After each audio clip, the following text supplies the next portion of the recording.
नाना पाटेकर, सिद्धार्थ चांदेकर यांचा अभिनय असलेला ओले ओले हा मराठी चित्रपट सध्या प्रेक्षकांना प्रचंड आवडतोय। नेटकऱ्यांनी या चित्रपटाला चांगलंच उचलून धरलंय।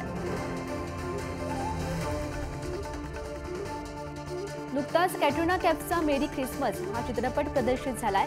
या चित्रपटातील कटरीनाच्या अभिनयानं चाहते नाराज झाले आहेत। ती चाहत्यांच्या अपेक्षा पूर्ण करू शकली नसल्याच्या सध्या चर्चा आहेत। 6 आठवड्यांपूर्वी प्रदर्शित झालेल्या आणि सर्वत्र चर्चा असलेल्या ॲनिमल चित्रपटानं विक्रम रचलाय। जगभरातून साधारण 900 कोटी रुपयांची कमाई केली आहे। ॲनिमल चित्रपटातील अभिनेत्री तृप्ती डिमरी सध्या चर्चेत आहे। नुकतीच तिनं अजिओच्या बीकेसीतील सोहळ्याला हजेरी लावली आहे। आयरा खान आणि नुपूर शिकरे यांचा रिसेप्शन सोहळा मुंबईत आयोजित करण्यात आला होता।